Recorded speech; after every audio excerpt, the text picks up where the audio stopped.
Okay, here's some AI in pertaining to Russia. Oh, Russia. The danger of AI is much greater than the danger of nuclear weapons. Russia. Just kind of a fun one here. This is coming from Yahoo. It's mirroring Politico.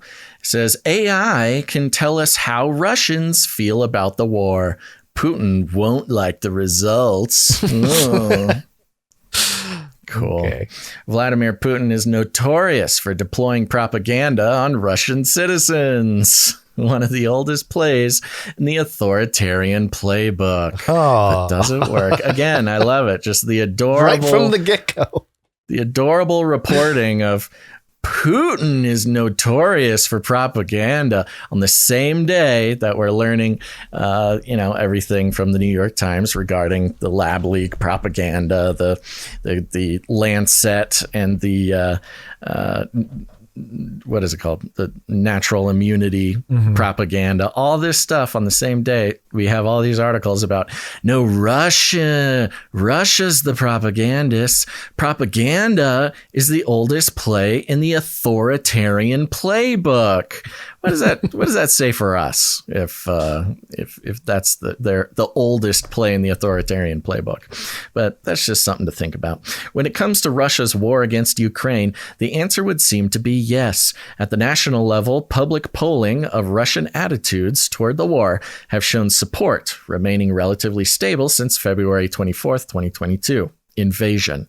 On average, Russians still seem to support the war, even if not with the overwhelming positivity that the Kremlin might suggest. Even dips in the national level public support have recovered over time, as polling shows was the case after Putin announced the partial mobilization in September. But in an authoritarian country, polling is unreliable. While weird, because is it reliable in America?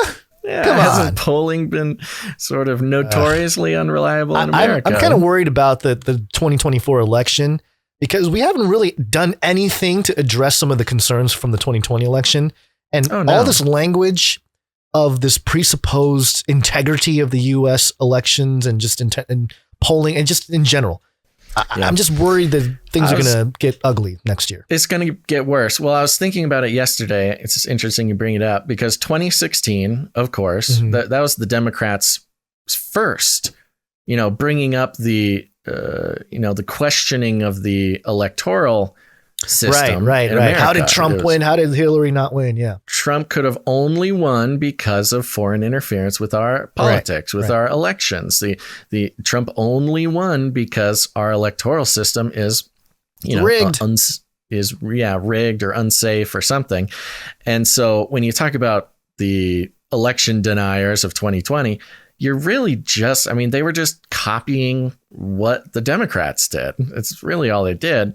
And so we've had one for the Democrats in 2016, one for the Republicans in 2020. And the 2024 promises to just be complete destruction. Of the tiebreaker. Nobody's going to be happy. It'll just be an exact tie. It'll just be 100%. What would happen? You know what? Given the way things are going, sense. Yeah, given the way things are going, because the only way that both parties could insist that the electoral system is broken at the same time is if it is 100% a 50-50 exact tie. Then you'll have both sides yelling and screaming about how it's it's broken. Even worse, you're going to have certain media outlets reporting one thing and then other credible outlets reporting another thing. And so nobody can agree. Agree. That could really tear apart the fabric of the country. I would almost put it in the red book that in 2024, the 2024 election, both parties will be complaining that the elections are rigged or not safe or whatever. Yeah, it'll be interesting. That would mean that both sides believe that they were cheated out somehow. So that both sides. I'm going to go ahead and put that in the red book. Clank, Okay. if you could put that in for us. We're doing 2024 election. Both Republicans and Democrats will think they got cheated, or that it's just the elections are no longer trustable or something. Yeah. I don't know. You get it. In better words. All right, back to the story at hand. But in an authoritarian country, polling is unreliable. While polling works when people are willing to tell the truth, other tools are needed in places like Russia, where such openness and access cannot be assumed. Artificial intelligence can help with this. Of course. I love this because the presumption is artificial intelligence can tell us what we think better than we can, is the message here. For the past year, the Center for Strategic and International Studies has worked with Filter Labs AI, a Massachusetts-based data analytics firm, to track local sentiment across Russia using AI-enabled sentiment analysis. Sentiment analysis is a well-tested form of artificial intelligence that trains computers to read and understand human-generated text and speech. The analysis evaluates scraped public documents and comments across social media, news media, messenger app groups, including Telegram, which is widely used in Russia, and other popular forums to gauge what people are thinking and feeling at the local level, and whether that sentiment is trending positive or negative. This data tells a different story about Russian public opinion, especially outside Moscow. A story Putin will not like. Ooh. Standard polling often concentrates on population centers, including Moscow and St. Petersburg, which can skew national averages. Outside of those major cities, a more negative picture emerges. Our analysis shows that the Kremlin is increasingly unable to control public sentiment outside major cities with national propaganda. And they go through, they talk about some of the rural areas. They ran this AI, and surprise, surprise, in places that are not Moscow and St. Petersburg, not a whole lot of support for the war efforts. Yeah. Then it goes down to this regime fragility section. The data suggests that the Russian government could be more fragile than it would like to admit. Corrupt and weak institutions have contributed to state fragility in Russia for decades. The war appears to be exacerbating that trend. I love this because, if you just take the word Russia out, we can all agree it's not a problem that is unique to Russia. In effect, our analysis suggests that the social contract between Russians and the Putin regime is fraying. Bankrolled by high energy prices over the last 2 decades, the public has acquiesced to Putin's autocratic rule in exchange for improved living standards and functional public services. It's How amazing, dare they? isn't it? It's How amazing. dare they want better living standards and functional public services? The state propaganda apparatus, which has expanded from print media and TV into online platforms. Oh my gosh, my brain cells are like dying hearing this. Go I on. know. Yeah, I almost just want to replace Russia and Putin with the U.S. and it doesn't even have to be Biden. Yeah, just it doesn't the have to federal be, government. but it sounds like it. Has been crucial in crystallizing this acquiescence, especially since Putin came to power in the early 2000s. The Kremlin has used information operations to create a more chaotic, undiscernible media space and to obscure the regime's fragile underbelly, adopting foreign agent and extremism laws and intimidating would-be opposition voices, all while supporting Kremlin-aligned politicians, authoritarians, and policies. Sounds kind of familiar, doesn't it? It's kind of weird how Putin and the Kremlin adopting foreign agent and extremism laws and intimidating would-be opposition voices. all while supporting Kremlin-aligned politicians and authorities and policies. However, the events of the last several years, the 2014 and 2022 invasions of Ukraine, the protests spurred by opposition leader Alexei Navalny, and it goes on to more things. Just talking about how AI is telling us that, Putin does propaganda. It's cool.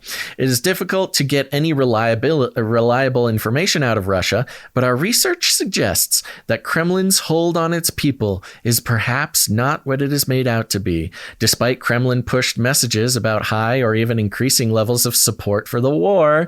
As the country marks the anniversary of its invasion of Ukraine, our analysis suggests that people's overall feelings have changed very little in 2023, and that propaganda still isn't as effective as it once was.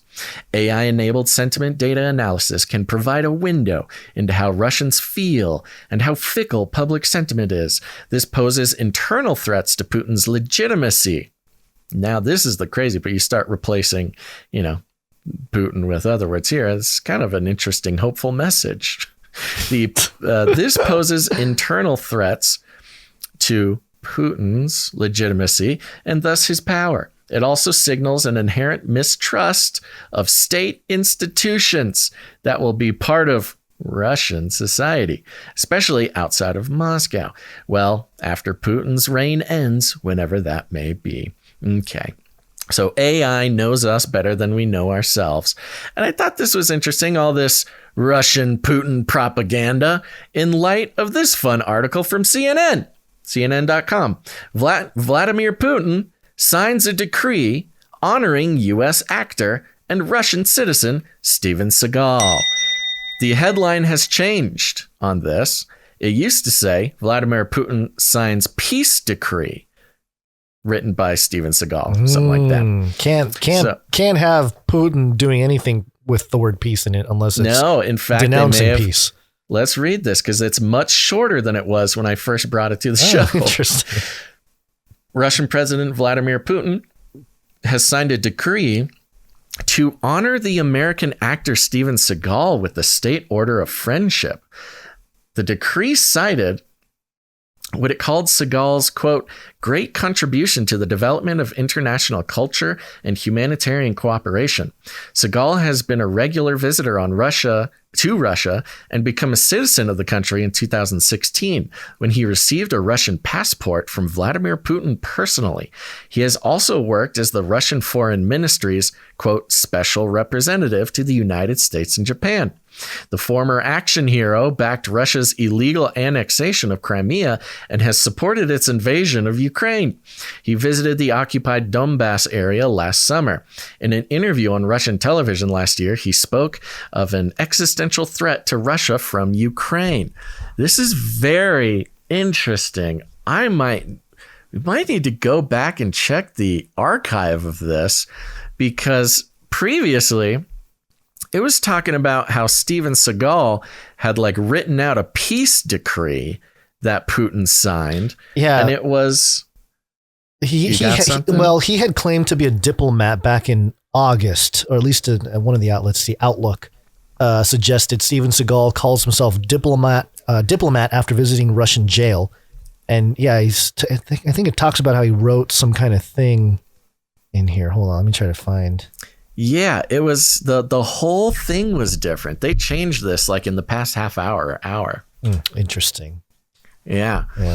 Well, there's some powerful propaganda coming from Putin. You got Steven Seagal. Look at him. He's very funny watching. Steven Seagal, of course, one of the Stevens. We've got the Kingdom of Stevens that we've talked about on the show for a while now. Yes. He's one of them. That is he's such an interesting fellow, of course, martial arts master. He's wearing his martial arts gi, his sort of ceremonial, Japanese thing. Not Japanese, by the way. That is is it Chinese? I don't know what it was. Yeah, it's Chinese. Something. And he's being racist. He's wearing a red China gi, sitting at a table, wearing some pink tinted sunglasses across from Putin.